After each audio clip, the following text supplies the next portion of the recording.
Hi, everyone. I'm Yafa Luria, the CEO of Block to Brilliant ADHD Family Coaching and the creator of the Big Heart, Noisy Brain Parenting System. I wanted to take this time to share with you first how to avoid those mistakes that we make when we're trying to put together some sort of behavior plan for our family. And then I want to share a bit about the Big Heart, Noisy Brain Behavior Program and the live workshop. Just so you know, purchasing the program gives you access to all the content. Purchasing the live workshop gives you access to all that content, plus access to me coaching you and other parents. My approach to attention deficit disorder is very positive. I tend not to look at life from the point of view of what's missing or what's not good enough. In other words, I don't use a deficit approach to life, and I don't see ADHD as a deficit or a disorder, despite its name. I look at life and parenting and your wonderful ADHD kids from a benefits point of view. I don't ignore the challenges, but I do believe that they can be surmounted when the family works together, and that's what my company does. I approach coaching, that is, guiding you and your family through fairly uncharted territory, more as an educator than a therapist.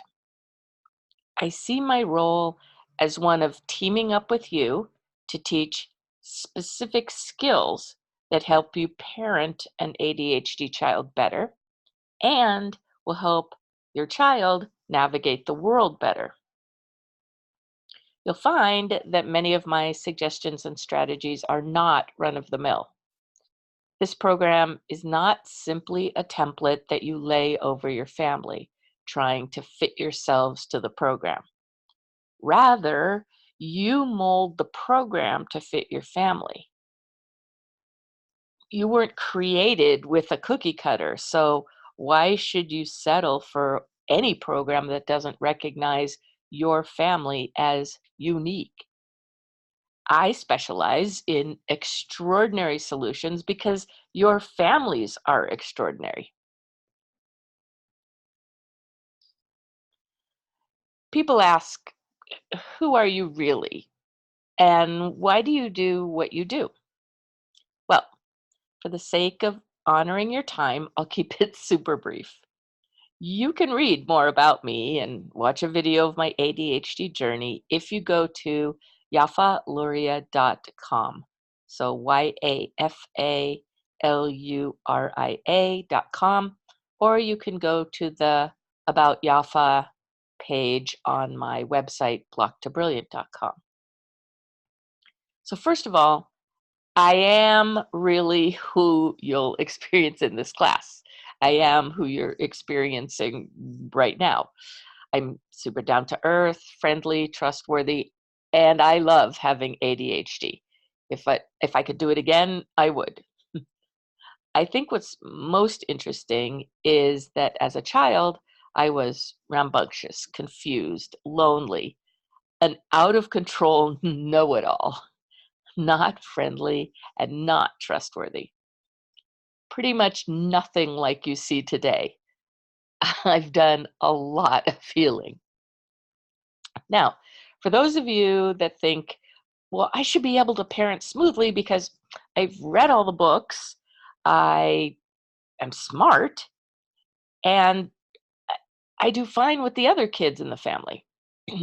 Let me assure you that neither brains nor experience have any bearing on your parenting ability when it comes to ADHD parenting. In fact, my parents both had PhDs, and my mother, for a couple of years, was counseling hyperkinetic kids as part of her work as a therapist at Head Start. My father did educational theory and research at an educational think tank in Los Angeles that was run by the Dean of Education at UCLA. My parents were friends with the principal of my elementary school, and she got her PhD at UCLA when I was attending her school.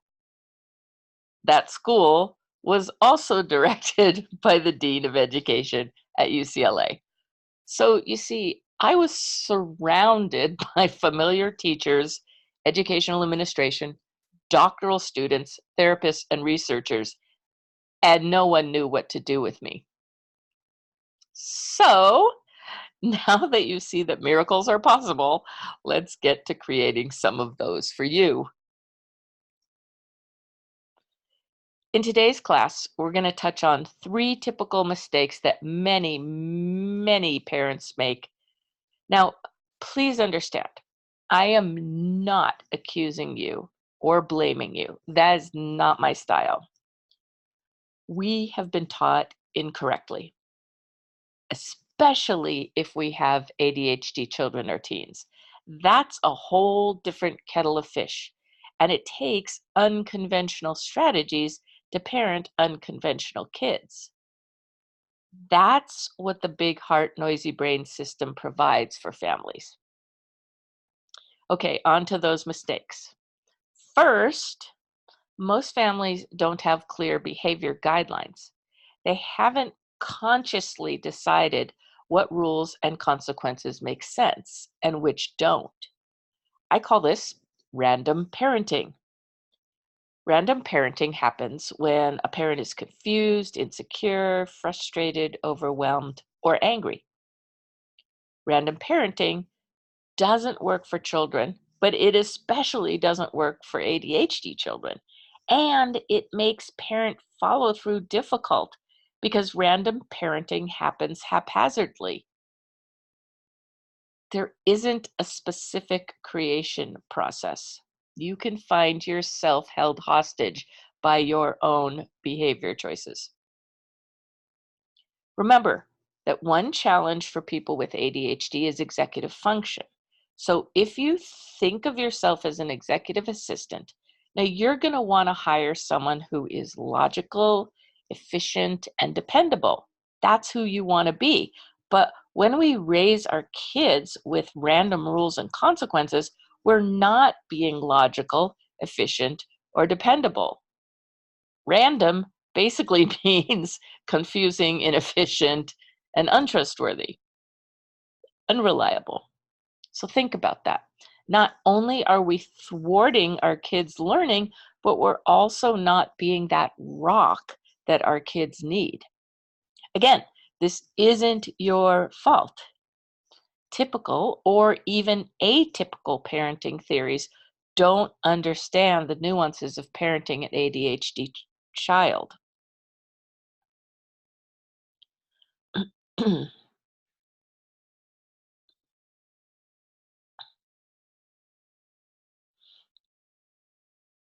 Excuse me.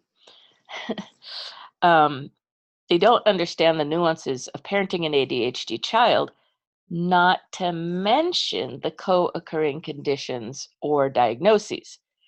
The big heart, noisy brain approach helps you and your spouse or partner create an environment that is dependable and efficient, as well as loving. And that ultimately helps everyone relax and enjoy each other more. Here's an example. Family is driving along. There's a mom, dad, a child, and an uncle in the car. The mom asks the child what he wants to eat, and the child says, I don't know. That's familiar, right? But the mom gets really upset because she thinks that when her child says, I don't know, the child is refusing to answer and refusing to accept her authority as the parent, when in fact, saying I don't know means all kinds of other things. I actually have a blog post on this subject. Just Google blocked to brilliant and the words I don't know, and you'll get right to it. Okay, so the mom is really angry and she says, if you don't decide in 10 seconds, Uncle Jerry will have to go home. And then she starts counting down 10 seconds. 10, 9, 8. And you know that's bound to make the son more anxious and less decisive. So I'm hearing this story and I say, is that one of your rules? That if the child doesn't decide in 10 seconds, somebody else has to go home. Somebody that's visiting has to go home. And the mom says, no, but it was the only way to get him to decide. And I asked, okay, did he decide? And the mom said, no. He started crying and said that he didn't know, but he didn't want Uncle Jerry to leave. So, long story short, the mom created a random rule and a random consequence without consulting either her husband or Uncle Jerry, even though it affected them both. That's the problem with random parenting. It's not well thought out, but you've said it and you're stuck with it.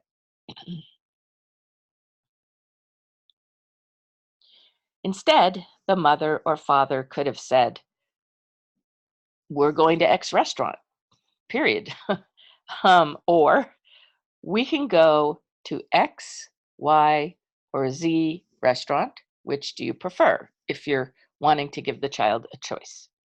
Or you can choose the restaurant, but if you don't have a preference, then we're going to go to X restaurant. Sometimes we can give a child with ADHD too many choices, too much open-endedness, too much open space. And that's just too overwhelming. So imagine your child thinking, there are hundreds of restaurants. How do I choose? Well, we always go to X, so I shouldn't choose that. I can't think of any other restaurant except X. I don't know how to answer. Will my mom get mad if I don't know how to answer? Will she get mad if I choose the wrong restaurant? What if no one likes the restaurant I choose? All of those things are going through a typical ADHD child's head when either given too much space or too little space. Now, you're asking, how do you know how much space to give? And that's a big chunk of what the Big Heart Noisy Brain program teaches.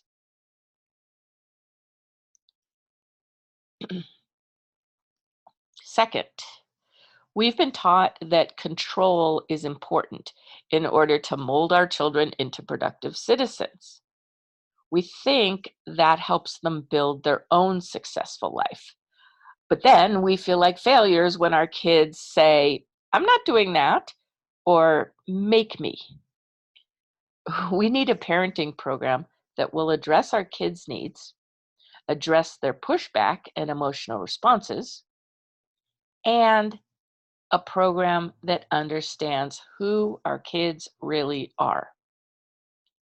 Your kids actually don't need to change, they need to learn. They need to learn new skills. This is an important distinction because kids with attention deficit disorder have been ridiculed and teased and ostracized for decades without anyone realizing that they've pegged our kids completely incorrectly. And frankly, a lot of people don't understand what rules are for either. Rules are not about control. Rules are not in place to try to get someone to behave in a certain way. Rules are guidelines for living harmoniously in a community. Look at your speed limit, for instance. Now, like the speed limit, that does not mean that there are no consequences for breaking a rule. There are consequences, but that puts the control in your child's hands, not in your hands. It gives the child the choice to behave or not behave, instead of putting it all on you and making you the bad guy or the bad gal. So let me say this again. Rules are not about control. Rules are guidelines for living harmoniously in a community. And a family is a community. Now, that's a change from what most of us have been taught. In many Western first world countries, though not all, we place high value on fitting in and being productive. We believe that there are limited ways to be successful. You graduate high school, you go to college, you get a job, you have a family. That's pretty much what's on our minds as parents. And so we only teach one or two ways to our kids so that they'll fit into this dog eat dog world. In fact, or in effect, we're teaching survival skills to kids who aren't under siege. And for kids with ADHD who are already in survival mode much of the time, it just doesn't work.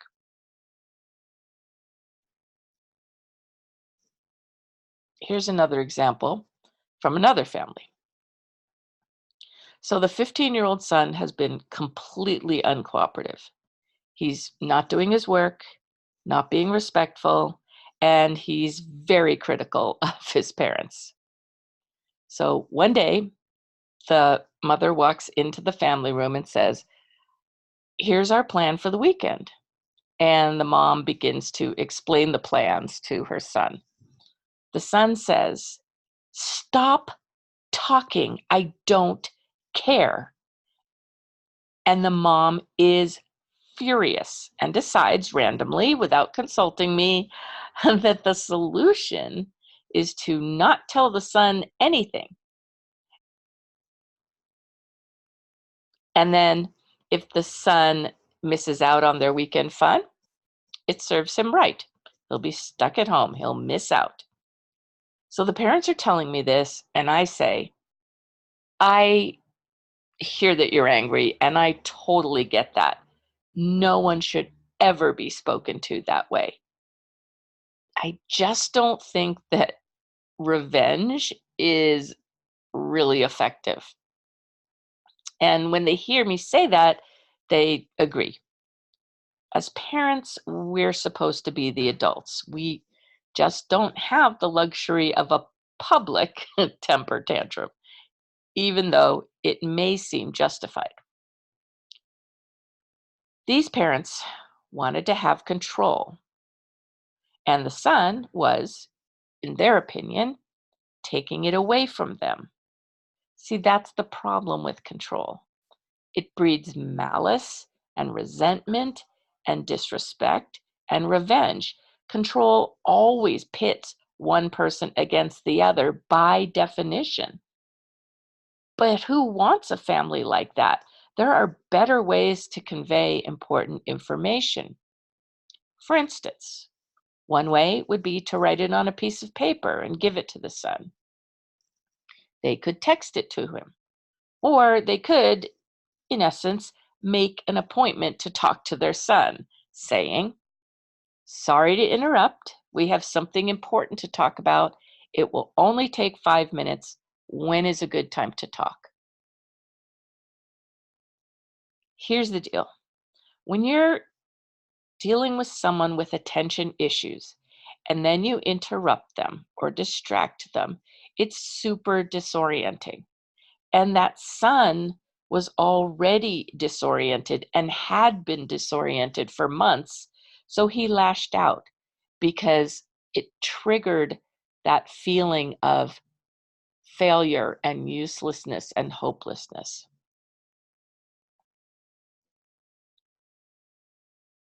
3, we make a to-do list and call it a system. Many families have a list of chores or tasks to do, along with the generic behaviors like be respectful, don't talk back, do what we say. A list is not a system, and a list created by parents for only the children isn't a family system. There's a lack of clarity and thus an abundance of confusion in these so called systems. ADHD kids need definition, guidance, instruction, explanation. Here are some other things that I'm not really fond of about those lists that we give out to our kids. They're not personal. There's most likely no element of fun. Usually, each person has a different to do list, so it's isolating. The list is geared toward maintenance and upkeep, and it involves focus, productivity, and lack of choice. Are you beginning to hear where the problem is for ADHD kids? Now, you have an investment in your home, so you have motivation to keep it clean and well maintained. Your kids don't understand that kind of investment and pride of ownership on such a big scale. So they lack clarity. They don't have an understanding. So, what you will learn in either the video coursework of the Big Heart Noisy Brain program or the guided 8-week workshop that I lead 3 times a year is how to create structure that feels like freedom. Yep, you're going to learn structure that feels like freedom. It is wonderful. The glitch in most discipline programs is that they either don't pay enough attention to the heart, they don't take into account your child's distracted brain, they don't teach you how to customize a system to your very extraordinary family, and they don't offer the opportunity for personalized follow up, especially when things go wonky. In those situations, most behavior programs encourage parents to try the same thing again. It's like if at first you don't succeed, try again. Like you haven't done it right, as opposed to maybe we need to figure out a different way. That's a personalized approach. The other way just makes you wrong again and again and again. Oh, you didn't do it right, so try it again. That means you're wrong. That's not a fun program to go through at all. How can you fix something if you don't know where it's breaking down? Now, most programs are marketing to a wide population of people, and they don't know what your family may need. They may say their program also works for special needs families, but I don't find that very often.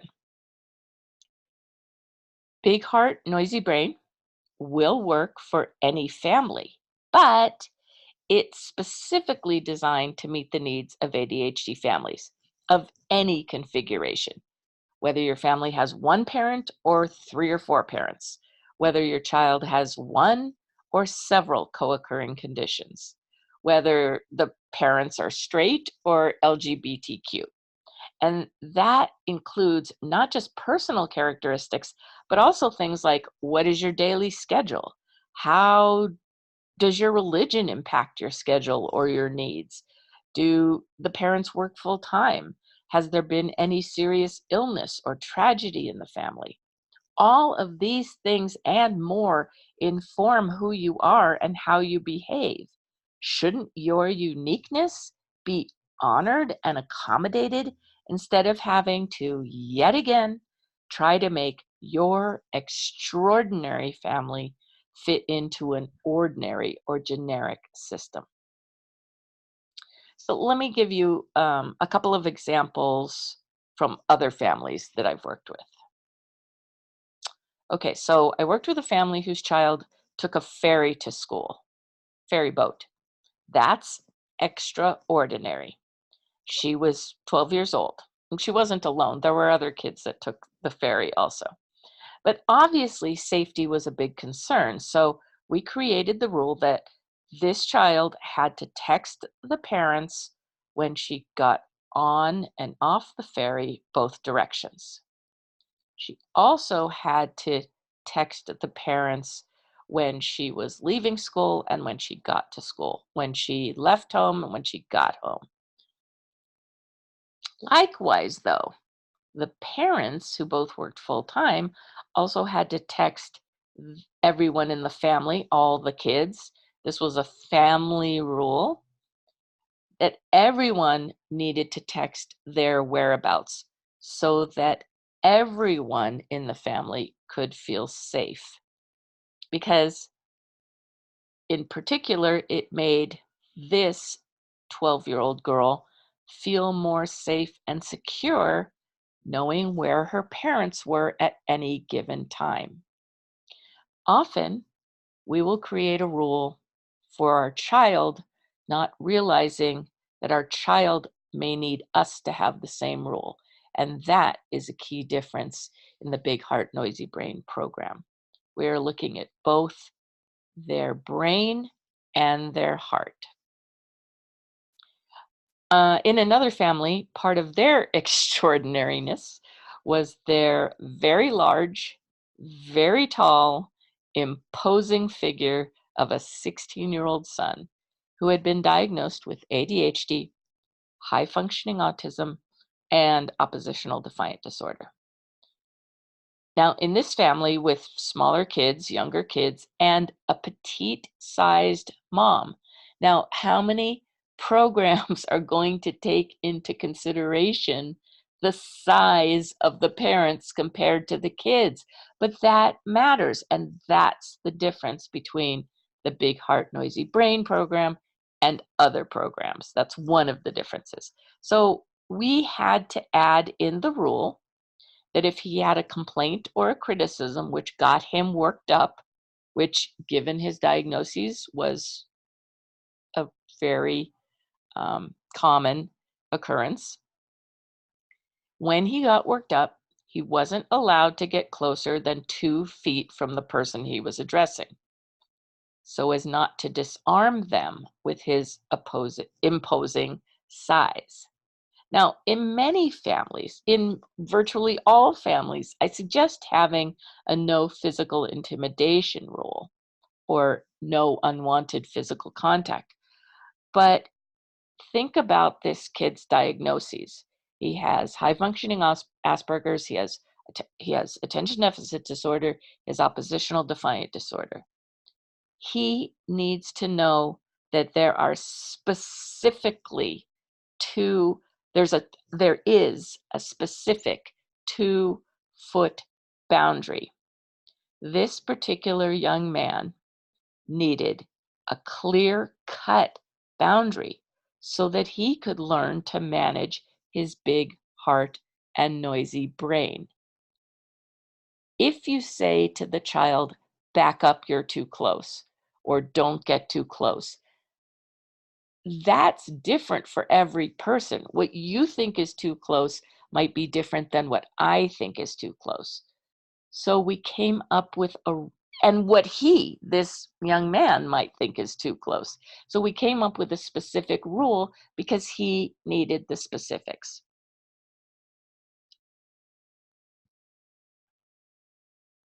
To my way of thinking, ADHD isn't a hardship, though it can be challenging.